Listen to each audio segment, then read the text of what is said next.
Hello guys, कैसे हैं आप लोग। स्वागत करता हूं अपने चैनल RDY गैलरी में। और 26 जनवरी 2021 के जो हमारे गेस्ट हैं, ब्रिटेन के prime minister mister Boris Johnson होंगे।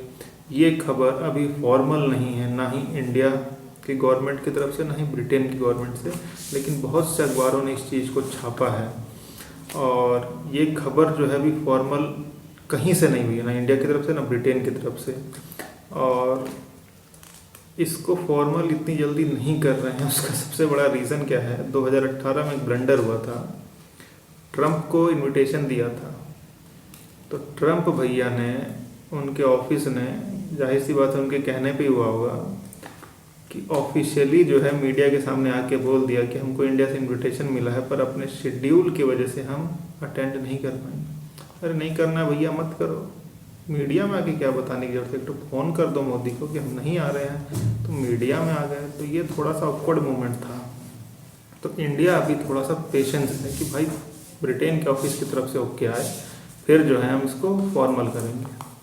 इनविटेशन डायरेक्टली नहीं कभी भेजा जाता, पहले इनफॉर्मल सोर्सेज यानी कि थोड़े से लंबे चेन से भेजा जाता है, फिर जब वो ओके कर देते हैं तो फिर एक प्रॉपर फॉर्मल इन्विटेशन भेजा जाता है। This is a process of international relation. तो हम थोड़ा सा बात करते हैं भूतकाल की। उसमें क्या है, पास्ट में क्या हुआ है। 1956 में पहला गेस्ट हमारा जो बने थे, उस समय 2 लोग बने थे, चीफ जस्टिस ऑफ जापान। अब नाम मत पूछना यार, वो बड़ा अजीब है।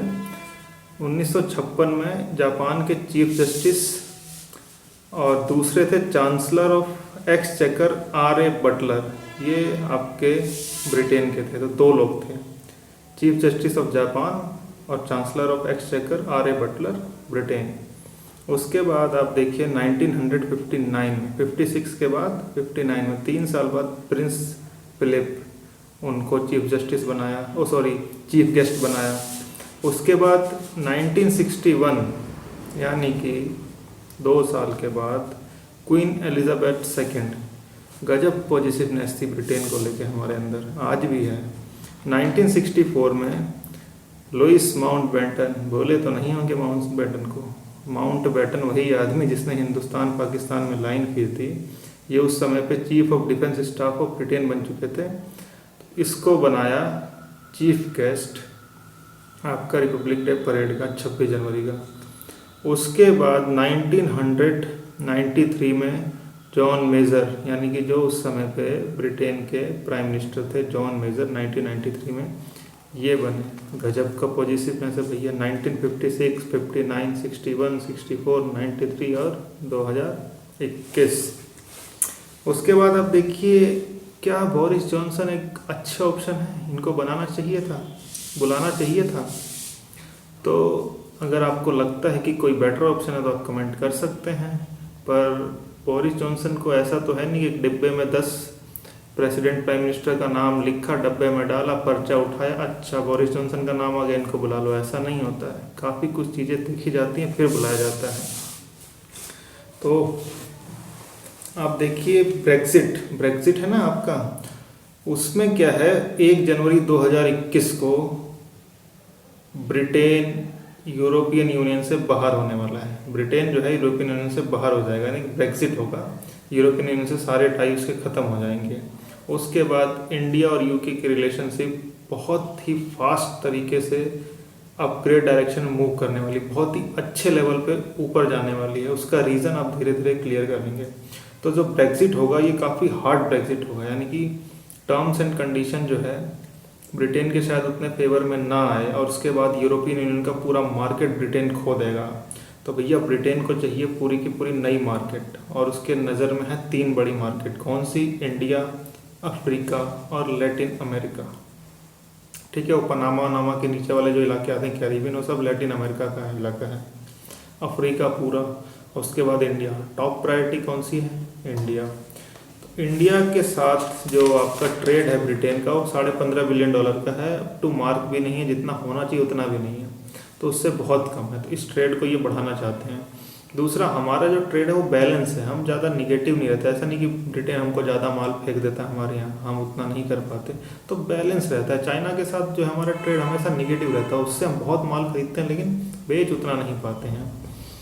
तो चांसेस ये भी हैं कि फ्री ट्रेड एग्रीमेंट भी हो जाए एक ब्रिटेन के साथ, क्योंकि आपका 14th वर्चुअल मीटिंग हुई है joint economics and trade committee की, उसमें ये कहा गया है, इस पे बात हुई है, इनिशियल जो है काफ़ी हद तक इस पे बात हुई है फ्री ट्रेड एग्रीमेंट के बाद। उसके बाद आप देखिए इसके चांसेस, फ्री ट्रेड एग्रीमेंट के चांसेस ब्रिटेन के साथ बहुत ज़्यादा हैं। उसका सबसे बड़ा रीजन है RCEP, regional comprehensive economic partnership, इस पे इंडिया ने साइन नहीं किया है।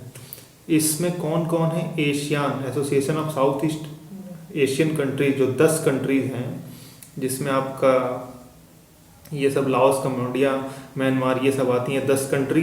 उसके बाद आपका Japan, south Korea, China, New Zealand, Australia, ये सब मिलके आरसेप बनाया इन्होंने। तो इसमें इंडिया ने साइन नहीं किया, और सबसे बड़ा रीज़न आप जानते हैं भैया, चाइना डंप करना शुरू करेगा।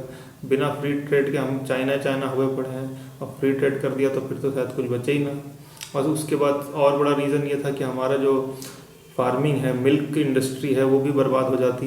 क्यों? क्योंकि न्यूजीलैंड का मिल्क का प्रोडक्ट बहुत ही अच्छा है, अगर वो इंडियन मार्केट में आ जाए तो इंडिया का जो मिल्क का रेट है और जो मिल्क के आइटम है उनकी हालत और ख़राब हो जाती, तो इसलिए आरसेप नहीं करा। उसके बाद आप देखिए, एक तो एफटीए ब्रिटेन के साथ, और दूसरा एफटीए जो है आपका यूरोपियन यूनियन के साथ, दोनों अलग अलग होंगे क्योंकि ब्रिटेन एग्जिट कर रहा है। तो ये चांसेस पूरे हैं फ्री ट्रेड एग्रीमेंट के। उसके बाद देखिए, ब्रिटेन हमको जो है डिफेंस और सिक्योरिटी, इसमें काफ़ी हद तक अच्छा कोऑपरेट करेगा। कैसे? नेवी से चलते हैं, शुरुआत करते हैं। जो नेवी है हमारी, उसके पास एक एयरक्राफ्ट कैरियर है आईएनएस विक्रमादित्य, जो कि रशिया से लिया गया है। दूसरा हम बना रहे हैं आईएनएस विक्रांत, जो कि मेरे ख्याल से अगले साल, नहीं तो उसके अगले साल जो है समंदर में उतर जाएगा। उसके बाद तीसरा एक एयरक्राफ्ट कैरियर आईएनएस विशाल जो है, यह भी थोड़ा सा ख्यालों में है, पर नेवी इसको लेके बहुत अग्रसर है कि हमको हर कीमत पे चाहिए। पर अभी गवर्नमेंट उतना इसके लिए आगे बढ़ नहीं रही भैया।